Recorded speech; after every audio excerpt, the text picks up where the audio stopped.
ಮಿತ್ರರೇ ನಮಸ್ಕಾರ. ಮಿತ್ರರೇ, ಟರ್ಕಿ ಮತ್ತು ಪಾಕಿಸ್ತಾನದ ನಡುವೆ ಒಂದು ಮೇಜರ್ ಆದಂಥ ಡಿಫೆನ್ಸ್ ಡೀಲ್ ನಡೆದಿತ್ತು. ಅದೇನು ಕೇಳಿದ್ರೆ, ಟರ್ಕಿ ತನ್ನ ಕಾಂಬ್ಯಾಕ್ಟ್ ಡ್ರೋನ್ ಫೆಸಿಲಿಟೀಸನ್ನು ಪಾಕಿಸ್ತಾನದಲ್ಲಿ ಓಪನ್ ಮಾಡೋದಕ್ಕೆ ತೀರ್ಮಾನ ಮಾಡಿತ್ತು.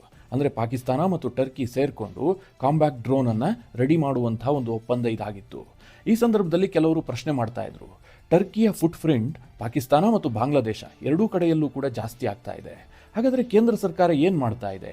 ಬಾಂಗ್ಲಾದೇಶದಲ್ಲೂ ಕೂಡ ಟರ್ಕಿ ಬಂದು ಡಿಫೆನ್ಸ್ ಇಕ್ವಿಪ್ಮೆಂಟ್ಗಳನ್ನು ತಯಾರು ಮಾಡುವಂಥ ಒಪ್ಪಂದಗಳನ್ನು ಮಾಡಿಕೊಳ್ತಾ ಇದೆ. ಇನ್ನೊಂದು ಕಡೆ ಪಾಕಿಸ್ತಾನವೂ ಕೂಡ ಟರ್ಕಿಯ ಜೊತೆಗೆ ಹೆಚ್ಚು ಇನ್ವಾಲ್ವ್ ಆಗ್ತಾ ಇದೆ. ಭವಿಷ್ಯದಲ್ಲಿ ಟರ್ಕಿ ಭಾರತಕ್ಕೆ ಬಹಳ ದೊಡ್ಡ ಥ್ರೆಟ್ ಆಗುತ್ತೆ. ಆದರೆ ಈ ವಿಚಾರದಲ್ಲಿ ಕೇಂದ್ರ ಸರ್ಕಾರ ಯಾವುದೇ ತೀರ್ಮಾನವನ್ನು ಕೈಗೊಳ್ಳದೇ ಇರುವಂಥದ್ದು ರಾಜತಾಂತ್ರಿಕ ವೈಫಲ್ಯ, ಹೀಗೂ ಕೆಲ ವಿಶ್ಲೇಷಣೆಗಳು ಕೇಳಿಬರ್ತಾ ಇದ್ವು. ಮಿತ್ರರೇ, ಟರ್ಕಿಯನ್ನು ಭಾರತ ತಡೆಯೋದಕ್ಕಂತೂ ಸಾಧ್ಯ ಇಲ್ಲ. ಈಗ ಅಮೆರಿಕ ಬೇರೆ ಬೇರೆ ದೇಶದ ಮೇಲೆ ಒತ್ತಡ ಹಾಕಿ ಆ ದೇಶಗಳನ್ನು ನಿಯಂತ್ರಿಸುವಂತಹ ಕೆಲಸವನ್ನು ಮಾಡುತ್ತೆ. ಅಮೆರಿಕಾಗೆ ಆ ಕೆಪಾಸಿಟಿ ಇದೆ. ಯಾಕೆ ಅಂತಂದ್ರೆ ಅಮೆರಿಕದ ಎಕಾನಮಿ ಬಹಳ ದೊಡ್ಡದು, ಅವರ ಮಾರುಕಟ್ಟೆಯೂ ಕೂಡ ಬಹಳ ದೊಡ್ಡದಾಗಿದೆ. ಹೀಗಾಗಿ ಅಮೆರಿಕದ ಮಾರುಕಟ್ಟೆಯ ಆಕ್ಸೆಸ್ ಸಿಗಬೇಕು ಅಂತಂದ್ರೆ ಅಮೆರಿಕ ಹೇಳಿದ್ದನ್ನ ಕೇಳಲೇಬೇಕಾಗತ್ತೆ. ಅಂತಹ ಒಂದು ಒತ್ತಡ ಕ್ರಿಯೇಟ್ ಮಾಡುವಂತಹ ಸಾಮರ್ಥ್ಯ ಅಮೆರಿಕಾಗಿದೆ. ಆದರೆ ಭಾರತಕ್ಕಿದೆಯಾ ಕೇಳಿದ್ರೆ ಖಂಡಿತವಾಗ್ಲೂ ಕೆಲ ದೇಶಗಳಿಗೆ ಮಾತ್ರ ಭಾರತದ ಒತ್ತಡ ಕೆಲಸ ಮಾಡುತ್ತೆ. ಟರ್ಕಿ ಅಂತಹ ದೇಶಗಳಿಗೆಲ್ಲ ಅದು ಕೆಲಸ ಮಾಡೋದಿಲ್ಲ. ಹಾಗಂತ ಭಾರತ ಏನು ಸುಮ್ಮನೆ ಕೂರೋದಕ್ಕೂ ಆಗೋದಿಲ್ವಲ್ಲ. ಅದಕ್ಕೆ ಭಾರತ ಏನು ಮಾಡಬೇಕು ಅಂತಂದ್ರೆ ಕೌಂಟರ್ ಪ್ಲಾನ್ ಅನ್ನು ತಯಾರು ಮಾಡಬೇಕು. ಆ ಕೆಲಸವನ್ನ ಭಾರತ ಈಗ ಮಾಡ್ತಾ ಇದೆ. ಇಸ್ರೇಲ್ ಮತ್ತು ಭಾರತದ ನಡುವೆ ಬಹಳ ದೊಡ್ಡ ಡಿಫೆನ್ಸ್ ಒಪ್ಪಂದ ಆಗುವಂಥ ಎಲ್ಲಾ ಲಕ್ಷಣಗಳು ಕೂಡ ಈಗ ಕಂಡು ಬರ್ತಾ ಇದೆ. ಇದು ರಷ್ಯಾ ಜೊತೆಗಿನ ಭಾರತದ ಡೀಲ್ಗಳಿಗಿಂತಲೂ ಕೂಡ ದೊಡ್ಡ ವಿಚಾರ ಅಂತ ಹೇಳಿ ಮಿಡಲ್ ಈಸ್ಟ್ನ ಮಾಧ್ಯಮಗಳು ವರದಿ ಮಾಡ್ತಾ ಇದ್ದಾವೆ. ತೀರಾ ಮೇಜರ್ ಆದಂತಹ ಒಂದು ಡೆವಲಪ್ಮೆಂಟ್ ಭಾರತ ಮತ್ತು ಇಸ್ರೇಲ್ ನಡುವೆ ನಡೀತಾ ಇದೆ. ಯಾವ ಮಟ್ಟಿಗೆ ಕೇಳಿದ್ರೆ, ಇಸ್ರೇಲ್ನ ಬಹುತೇಕ ಎಲ್ಲಾ ಡಿಫೆನ್ಸ್ ಮ್ಯಾನುಫ್ಯಾಕ್ಚರಿಂಗ್ ಕಂಪನಿಗಳೇನಿದಾವೆ ಅವು ಮುಂದಿನ ದಿನಗಳಲ್ಲಿ ಭಾರತದಲ್ಲಿ ಮ್ಯಾನುಫ್ಯಾಕ್ಚರಿಂಗ್ ಆರಂಭಿಸ್ತವೆ.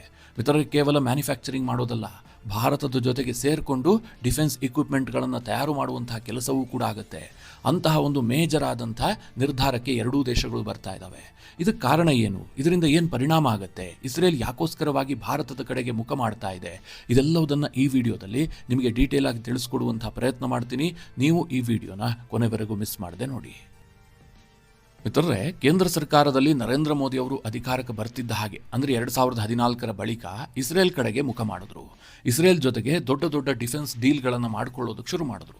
ಈ ಪರಿಣಾಮವಾಗಿ ಭಾರತ ಇಸ್ರೇಲ್ನಿಂದ ಖರೀದಿ ಮಾಡುವಂತಹ ಡಿಫೆನ್ಸ್ ಇಕ್ವಿಪ್ಮೆಂಟ್ಗಳ ಪ್ರಮಾಣ ಗಣನೀಯ ಪ್ರಮಾಣದಲ್ಲಿ ಹೆಚ್ಚಳ ಆಯಿತು. ಯಾವ ಮಟ್ಟಿಗೆ ರೈಸ್ ಆಯಿತು ಅಂತಂದ್ರೆ 2015ರಿಂದ 2019 ಈ ಅವಧಿಯಲ್ಲಿ ಭಾರತ ತನ್ನ ಅವಶ್ಯಕತೆಯ 34% ಡಿಫೆನ್ಸ್ ಇಕ್ವಿಪ್ಮೆಂಟ್ಗಳನ್ನು ಇಸ್ರೇಲ್ನಿಂದ ಪರ್ಚೇಸ್ ಮಾಡಿದೆ. ಆದರೆ ನಂತರದ ದಿನಗಳಲ್ಲಿ ಇದು ಡಿಕ್ಲೈನ್ ಆಗೋದಕ್ಕೆ ಶುರುವಾಯಿತು. ಅಂದರೆ ಭಾರತದ ಖರೀದಿಯ ಪ್ರಮಾಣ ಕಡಿಮೆ ಆಗೋದಕ್ಕೆ ಶುರುವಾಯಿತು. 2019ರಿಂದ 2022 ಇದು 9%ಗೆ ಕುಸಿತು. ಈಗ ಮಿತ್ರರೇ, 2022ರಿಂದ 24 ಅವಧಿಯಲ್ಲಿ ಇದು ಇನ್ನೂ ಕಡಿಮೆಯಾಗಿ 3ರಿಂದ 4%ಗೆ ಕುಸಿದಿದೆ. ಇದು ಕಾರಣ ಏನು ಕೇಳಿದ್ರೆ, 2019 ಬಳಿಕ ಭಾರತ ಸರ್ಕಾರ ಒಂದು ತೀರ್ಮಾನ ಮಾಡುತ್ತೆ. ಭಾರತ ಏನೇ ಡಿಫೆನ್ಸ್ ಇಕ್ವಿಪ್ಮೆಂಟ್ಗಳನ್ನು ಪರ್ಚೇಸ್ ಮಾಡಿದ್ರೂ ಕೂಡ ಅದರಲ್ಲಿ ಮೇಕ್ ಇನ್ ಇಂಡಿಯಾ ಕಾಂಪೊನೆಂಟ್ಗಳು ಇರಲೇಬೇಕು. ಆತ್ಮನಿರ್ಭರ ಭಾರತದ ಕಲ್ಪನೆ ಭಾರತದಲ್ಲಿ ಜಾಗೃತವಾಯಿತು. ಕೇಂದ್ರ ಸರ್ಕಾರದ ಮೈನ್ ಪ್ರಯಾರಿಟಿಯೇ ಅದಾಗಿತ್ತು. ಇದು ಇಸ್ರೇಲ್ಗೆ ದೊಡ್ಡ ಹೊಡೆತ ಕೊಡ್ತು. ಯಾಕೆ ಕೇಳಿದ್ರೆ, ಇಸ್ರೇಲ್ನಲ್ಲಿ ಯಾವುದೇ ಡಿಫೆನ್ಸ್ ಇಕ್ವಿಪ್ಮೆಂಟ್ಗಳು ರೆಡಿ ಆದರೂ ಕೂಡ ಅದರಲ್ಲಿ ಇಸ್ರೇಲ್ನಲ್ಲಿ ತಯಾರಾದಂತಹ ಕಾಂಪೊನೆಂಟ್ಗಳು ಇರ್ತವೆ ಹೊರತು ಭಾರತದಲ್ಲಿ ತಯಾರಾದಂತಹ ಕಾಂಪೊನೆಂಟ್ಗಳು ಇರೋದಿಲ್ಲ. ಹೀಗಾಗಿ ಭಾರತ ಅದನ್ನು ಪ್ರಿಫರ್ ಮಾಡ್ತಾ ಇರಲಿಲ್ಲ. ಆದರೆ ಈಗ ಇಸ್ರೇಲ್ಗೆ ಅನಿಸ್ತಾ ಇದೆ, ನಾವು ಇದೇ ಕಾರಣಕ್ಕೋಸ್ಕರವಾಗಿ ಭಾರತದ ಮಾರುಕಟ್ಟೆಯನ್ನು ಕಳಕೊಳ್ಳೋದಕ್ಕೆ ಸಾಧ್ಯ ಇಲ್ಲ. ಇದಕ್ಕೆ ಆಲ್ಟರ್ನೇಟಿವ್ ಅಂದರೆ ಪರಿಹಾರವನ್ನು ಕಂಡುಕೊಳ್ಳಬೇಕು ಅಂತ. ಅದಕ್ಕೋಸ್ಕರವಾಗಿ ತನ್ನೆಲ್ಲಾ ಕಂಪನಿಗಳ ಮ್ಯಾನುಫ್ಯಾಕ್ಚರಿಂಗ್ ಅನ್ನು ಅಂದರೆ ಡಿಫೆನ್ಸ್ ಕ್ಷೇತ್ರದ ಮ್ಯಾನುಫ್ಯಾಕ್ಚರಿಂಗ್ ಅನ್ನು ಭಾರತದಲ್ಲಿ ಆರಂಭಿಸೋದಕ್ಕೆ ಇಸ್ರೇಲ್ ತೀರ್ಮಾನ ಮಾಡ್ತಾ ಇದೆ. ಕೇವಲ ಇಸ್ರೇಲ್ನ ದೈತ್ಯ ಕಂಪನಿಗಳು ಮಾತ್ರ ಅಲ್ಲ, ಚಿಕ್ಕ ಪುಟ್ಟ ಡಿಫೆನ್ಸ್ ಕಂಪನಿಗಳು ಕೂಡ ಭಾರತದಲ್ಲಿ ಓಪನ್ ಆಗ್ತವೆ. ಇಸ್ರೇಲ್ ಈ ರೀತಿಯಾಗಿ ತೀರ್ಮಾನ ಕೈಗೊಳ್ಳೋದಕ್ಕೆ ಮೇಜರ್ ಆದಂತಹ ಕೆಲವೊಂದಷ್ಟು ಕಾರಣಗಳಿದಾವೆ. ಮುಖ್ಯವಾಗಿ ಮಿತ್ರರೇ, ಇವತ್ತು ಡಿಫೆನ್ಸ್ ಮಾರ್ಕೆಟ್ ಇದೆಯಲ್ಲ, ಇದು ಬಹಳ ಸೀಮಿತವಾದಂತಹ ಮಾರ್ಕೆಟ್. ವಿಶ್ವದಲ್ಲಿ ಅತಿ ಹೆಚ್ಚು ಡಿಫೆನ್ಸ್ ಇಕ್ವಿಪ್ಮೆಂಟ್ಗಳನ್ನು ಬೈ ಮಾಡುವಂತಹ ದೇಶಗಳು ಯಾವ್ಯಾವುದು? ಒಂದು ಸೌದಿ ಅರೇಬಿಯಾ, ಇನ್ನೊಂದು ಭಾರತ. ಹೀಗೆ ಕೆಲವೇ ದೇಶಗಳು ನಿಮಗೆ ಸಿಗ್ತವೆ. ಅದು ಬಹಳ ದೊಡ್ಡ ಪ್ರಮಾಣದಲ್ಲಿ ಬೈ ಮಾಡುವಂತಹ ದೇಶಗಳು. ಅದರಲ್ಲೂ ಕೂಡ ಸೌದಿ ಅರೇಬಿಯಾಗೆ ಇಸ್ರೇಲ್ ತನ್ನ ಡಿಫೆನ್ಸ್ ಇಕ್ವಿಪ್ಮೆಂಟ್ಗಳನ್ನು ಸೇಲ್ ಮಾಡೋದಕ್ಕೆ ಸಾಧ್ಯ ಇಲ್ಲ. ಯಾಕೆಂದ್ರೆ ಜಿಯೋಪೊಲಿಟಿಕಲ್ ರೀಸನ್ಸ್. ಸೌದಿ ಅರೇಬಿಯಾ ಬೈ ಮಾಡೋದು ಇಲ್ಲ, ಇಸ್ರೇಲ್ ಮಾರಾಟ ಮಾಡೋದು ಇಲ್ಲ. ಆ ರೀತಿಯ ಸನ್ನಿವೇಶ ಇದೆ. ಇನ್ನು ಪಾಕಿಸ್ತಾನವೂ ಕೂಡ ಅಷ್ಟೇ. ಪಾಕಿಸ್ತಾನವೂ ವಾರ್ಷಿಕವಾಗಿ ಒಂದು $10 ಬಿಲಿಯನ್ ರಕ್ಷಣಾ ಬಜೆಟ್ ಅನ್ನು ಹೊಂದಿರುವಂತಹ ದೇಶ. ದೊಡ್ಡ ಪ್ರಮಾಣದಲ್ಲಿ ಡಿಫೆನ್ಸ್ ಇಕ್ವಿಪ್ಮೆಂಟ್ಗಳನ್ನು ಪರ್ಚೇಸ್ ಮಾಡುತ್ತೆ. ಆದರೆ ಪಾಕಿಸ್ತಾನಕ್ಕೆ ಇಸ್ರೇಲ್ ಮಾರಾಟ ಮಾಡೋದಕ್ಕೆ ಸಾಧ್ಯ ಇದೆಯಾ? ಖಂಡಿತವಾಗ್ಲೂ ಇಲ್ಲ. ಹೀಗಾಗಿ ಇಸ್ರೇಲ್ಗಿರುವಂತಹ ಸೀಮಿತ ಮಾರುಕಟ್ಟೆಯಲ್ಲಿ ಭಾರತ ಬಹಳ ದೊಡ್ಡದು. ಇದರ ಜೊತೆಗೆ ಮಿತ್ರರೇ, ಗಾಜಾ ಯುದ್ಧ ಆದ ಬಳಿಕ ಇಸ್ರೇಲ್ ಅನೇಕ ಮಾರುಕಟ್ಟೆಯನ್ನು ಕಳ್ಕೊಂಡಿದೆ. ಕಾರಣ ಏನು ಕೇಳಿದ್ರೆ ಗಾಜಾ ಯುದ್ಧದ ಸಂದರ್ಭದಲ್ಲಿ ಇಸ್ರೇಲ್ ಮಾರಣ ಹೋಮವನ್ನೇ ಮಾಡಿಬಿಟ್ಟಿದೆ. ಹೀಗಂತ ಕೇವಲ ಇಸ್ಲಾಮಿಕ್ ಕಂಟ್ರಿಗಳು ಮಾತ್ರ ಇಸ್ರೇಲ್ ಅನ್ನು ವಿರೋಧಿಸ್ತಾ ಇಲ್ಲ, ಬೇರೆ ಬೇರೆ ದೇಶಗಳು ಕೂಡ ಇಸ್ರೇಲ್ ಮೇಲೆ ನಿರ್ಬಂಧವನ್ನು ವಿಧಿಸಿದೆ, ಇಸ್ರೇಲ್ ಜೊತೆಗೆ ವ್ಯಾಪಾರ ಮಾಡದೇ ಇರುವಂತಹ ತೀರ್ಮಾನಕ್ಕೆ ಬಂದಿದ್ದಾವೆ.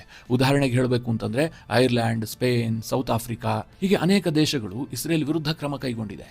ಹೀಗಾಗಿ ಇಸ್ರೇಲ್ನ ಡಿಫೆನ್ಸ್ ಎಕ್ವಿಪ್ಮೆಂಟ್ಗಳನ್ನು ಎಕ್ಸ್ಪೋರ್ಟ್ ಮಾಡೋದಕ್ಕೆ ಅವರಿಗೆ ಅವಕಾಶಗಳು ಬಹಳ ಸೀಮಿತವಾಗಿದ್ದಾವೆ. ಇಂತಹ ಸಂದರ್ಭದಲ್ಲಿ ಅವರಿಗೆ ಭಾರತದ ಮಾರುಕಟ್ಟೆ ಇದೆಯಲ್ಲ ತೀರಾ ಅನಿವಾರ್ಯವೂ ಆಗಿದೆ, ಜೊತೆಗೆ ಆಕರ್ಷಕವೂ ಕೂಡ ಆಗಿದೆ. ಈ ಕಾರಣದಿಂದಾಗಿ ಭಾರತದ ಜೊತೆಗೆ ಎಲ್ಲಾ ರೀತಿಯ ಕೋಆಪರೇಷನ್ಗೆ ಇಸ್ರೇಲ್ ಮುಂದಾಗ್ತಾ ಇದೆ. ಈಗ ಮಿತ್ರರೇ, ಇಸ್ರೇಲ್ ಭಾರತದ ಜೊತೆಗೆ ಸೇರಿಕೊಂಡು ಜಾಯಿಂಟ್ ಪ್ರೊಡಕ್ಷನ್ ಮಾಡೋದಿದೆಯಲ್ಲ ಇಸ್ರೇಲ್ಗೆ ಬಹಳ ಲಾಭ ತರಿಸುತ್ತೆ. ಅದು ಹೇಗೆ ಕೇಳಿದ್ರೆ, ಭಾರತದಲ್ಲಿ ತಯಾರಾಗುವಂತಹ ಪ್ರತಿಯೊಂದು ಡಿಫೆನ್ಸ್ ಎಕ್ವಿಪ್ಮೆಂಟ್ ಮೇಲೆ ಮೇಡ್ ಇನ್ ಇಂಡಿಯಾ ಅನ್ನುವಂಥ ಮಾರ್ಕ್ ಇರುತ್ತೆ. ಇವತ್ತು ಇಸ್ರೇಲ್ ಜಾಗತಿಕವಾಗಿ ಅಸ್ಪೃಶ್ಯ ದೇಶ, ಅದನ್ನು ಅನೇಕ ದೇಶಗಳು ಒಪ್ಕೊಳ್ಳೋದಿಲ್ಲ. ಆದರೆ ಭಾರತಕ್ಕೆ ಆ ರೀತಿಯಾದಂತಹ ಯಾವುದೇ ಅಸ್ಪೃಶ್ಯತೆ ಇಲ್ಲ. ಭಾರತಕ್ಕೆ ಹೆಚ್ಚಿನ ಮನ್ನಣೆ ಇದೆ, ಭಾರತದ ಮೇಲೆ ಹೆಚ್ಚಿನ ನಂಬಿಕೆಯೂ ಕೂಡ ಇದೆ. ಇದರ ಲಾಭ ಇಸ್ರೇಲ್ಗೂ ಕೂಡ ಸಿಗುತ್ತೆ. ಇದಕ್ಕೆ ಚಿಕ್ಕದಾಗಿ ಒಂದು ಉದಾಹರಣೆ ಕೊಟ್ಟು ಹೇಗಿದು ವರ್ಕೌಟ್ ಆಗುತ್ತೆ ಅಂತ ನಿಮಗೆ ತಿಳಿಸ್ತೀನಿ. ಈಗ ಮಿತ್ರರೇ, ಬ್ರಹ್ಮೋಸ್ ಇದೆಯಲ್ಲ ಭಾರತದ ಬಹಳ ದೊಡ್ಡ ಅಸ್ತ್ರ. ಇದು ತಯಾರಾಗಿದ್ದು ಹೇಗೆ? ರಷ್ಯಾದ P-800 ಆರ್ಸನಿಕ್ ಅನ್ನುವಂತಹ ಒಂದು ಮಿಸೈಲ್ ಇತ್ತು. ಅದರಿಂದ ಪ್ರೇರೇಪಣೆಗೊಂಡು ಭಾರತ ಮತ್ತು ರಷ್ಯಾ ಜಂಟಿಯಾಗಿ ಈ ಬ್ರಹ್ಮೋಸ್ ಅನ್ನ ಅಭಿವೃದ್ಧಿ ಮಾಡಿದ್ವು. ಈಗ ಮಿತ್ರರೇ, ಇದರ ಕಂಪ್ಲೀಟ್ ಮಾರಾಟದ ರೈಟ್ಸ್ ಭಾರತದ ಬಳಿಯಲ್ಲೂ ಕೂಡ ಇದೆ. ಇದನ್ನ ಬೇರೆ ದೇಶಗಳಿಗೆ ಮಾರಾಟ ಮಾಡಿದ್ದೆ ಆದ್ರೆ ಭಾರತಕ್ಕೂ ಲಾಭ ಬರುತ್ತೆ, ರಷ್ಯಾಗೂ ಕೂಡ ಲಾಭ ಬರುತ್ತೆ. ಜೊತೆಗೆ ಭಾರತದ ರಕ್ಷಣೆಯಲ್ಲೂ ಕೂಡ ಇದು ಬಳಕೆಯಾಗುತ್ತೆ. ಈ ರೀತಿಯಾದಂತಹ ಮಾಡೆಲ್ ನಲ್ಲೇ ಭಾರತ ಮತ್ತು ಇಸ್ರೇಲ್ ಈಗ ಜಾಯಿಂಟ್ ಆಗಿ ಡಿಫೆನ್ಸ್ ಎಕ್ವಿಪ್ಮೆಂಟ್ ಗಳನ್ನ ಪ್ರೊಡಕ್ಷನ್ ಮಾಡಬೇಕು ಅನ್ನುವಂತಹ ತೀರ್ಮಾನಕ್ಕೆ ಬರ್ತಾ ಇದಾವೆ. ಇಸ್ರೇಲ್ನ ಬಹುತೇಕ ಎಲ್ಲಾ ದೈತ್ಯ ಕಂಪನಿಗಳು ಕೂಡ ಮುಂದಿನ ಕೆಲ ವರ್ಷಗಳಲ್ಲಿ ಭಾರತದಲ್ಲಿ ಓಪನ್ ಆಗ್ತವೆ. ಭಾರತದ HAL, DRDO ಅಥವಾ ಪ್ರೈವೇಟ್ ಸೆಕ್ಟರ್ನ ಕೆಲ ಡಿಫೆನ್ಸ್ ಕಂಪನಿಗಳ ಜೊತೆಗೆ ಇಸ್ರೇಲ್ನ ಕಂಪನಿಗಳು ಜಾಯಿಂಟ್ ಆಗಿ ಈ ಒಂದು ಡಿಫೆನ್ಸ್ ಎಕ್ವಿಪ್ಮೆಂಟ್ಗಳನ್ನ ಪ್ರೊಡಕ್ಷನ್ ಮಾಡುವಂತಹ ಕೆಲಸ ಆಗುತ್ತೆ. ಇದರಿಂದಾಗಿ ಭಾರತಕ್ಕೆ ಏನಪ್ಪಾ ಲಾಭ ಅಂತಂದ್ರೆ, ಇಸ್ರೇಲ್ನ ಬಹುತೇಕ ಎಲ್ಲಾ ಟೆಕ್ನಾಲಜಿಯೂ ಕೂಡ ಭಾರತಕ್ಕೆ ಬರುತ್ತೆ. ಭಾರತದ ಡಿಫೆನ್ಸ್ ಸೆಕ್ಟರ್ ಊಹೆಗೂ ಮೀರಿ ಬೆಳೆಯುತ್ತೆ. ಮಿತ್ರರೇ, ಇದು ಬಹಳ ದೊಡ್ಡ ಮಟ್ಟದಲ್ಲಿ ವರದಿ ಆಗ್ತಾ ಇದೆ. ವಿದೇಶಿ ಪತ್ರಿಕೆಗಳು ಕೂಡ ಈ ಸುದ್ದಿಯ ಹಿಂದೆ ಬಿದ್ದಿದ್ದಾವೆ. ನೆತನ್ಯಾಹು ಭಾರತ ಪ್ರವಾಸ ಕೈಗೊಂಡಂತಹ ಸಂದರ್ಭದಲ್ಲಿ ಇದಕ್ಕೊಂದು ರೋಡ್ ಮ್ಯಾಪ್ ತಯಾರಾಗುವಂತಹ ಸಾಧ್ಯತೆಗಳು ಕೂಡ ಇದ್ದಾವೆ. ನೆತನ್ಯಾಹು ಈಗಾಗಲೇ ಭಾರತಕ್ಕೆ ಬರಬೇಕಾಗಿತ್ತು, ಅದು ಸ್ವಲ್ಪ ಮುಂದೂಡಿಕೆ ಆಗಿದೆ.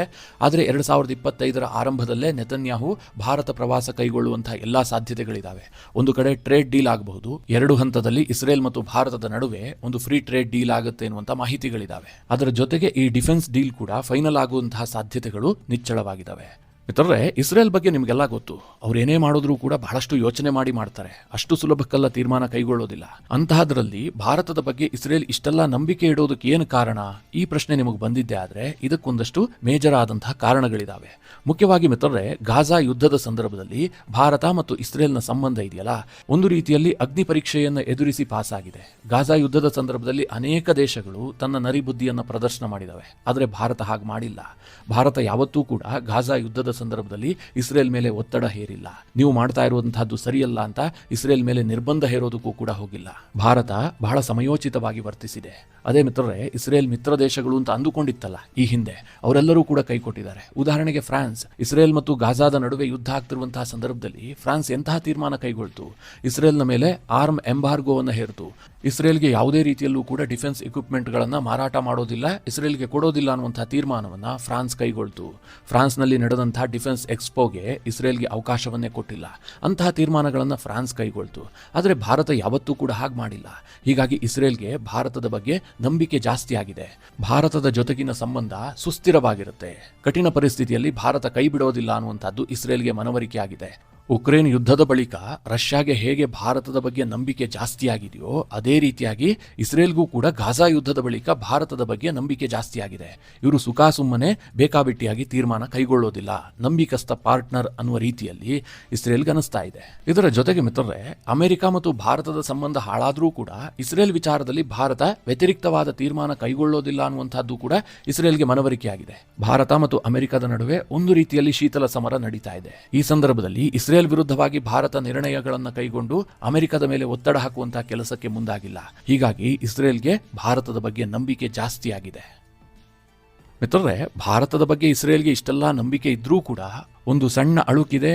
ಒಂದು ಸ್ವಲ್ಪ ಭಯನೂ ಕೂಡ ಇದೆ. ಅದೇನು ಕೇಳಿದ್ರೆ ಭಾರತದಲ್ಲಿ ಬಿಜೆಪಿ ಸರ್ಕಾರ ಇದ್ದಷ್ಟೊತ್ತು ಓಕೆ, ಒಂದು ವೇಳೆ ಸರ್ಕಾರ ಬದಲಾಗಿದ್ದೇ ಆದರೆ ಭಾರತ ನಮ್ಮ ಜೊತೆಗೆ ಇದೇ ರೀತಿಯ ಸಂಬಂಧವನ್ನು ಮುಂದುವರಿಸುತ್ತಾ ಅಥವಾ ಪ್ಯಾಲೆಸ್ತೈನ್ಗೆ ಬೆಂಬಲ ಕೊಡುವ ನಿಟ್ಟಿನಲ್ಲಿ ನಮ್ಮ ವಿರುದ್ಧವೂ ಕೂಡ ಕ್ರಮಕ್ಕೆ ಮುಂದಾಗುತ್ತಾ, ಈ ಒಂದು ಆತಂಕ ಇಸ್ರೇಲ್ಗಿದ್ದೇ ಇದೆ.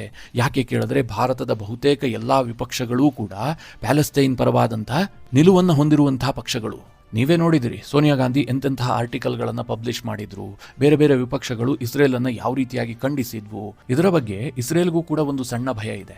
ಭಾರತದಲ್ಲಿ ಬಿಜೆಪಿಯ ಸರ್ಕಾರ ಇಸ್ರೇಲ್ ಪರವಾದಂತಹ ನಿಲುವನ್ನು ತೆಗೆದುಕೊಳ್ತಾ ಇದೆ. ಅದು 2014ರಿಂದ 2025 ಈ ಅವಧಿ ಇರಬಹುದು, ಈ ಹಿಂದೆ ಅಟಲ್ ಬಿಹಾರಿ ವಾಜಪೇಯಿ ಅವರ ಅವಧಿ ಇರಬಹುದು.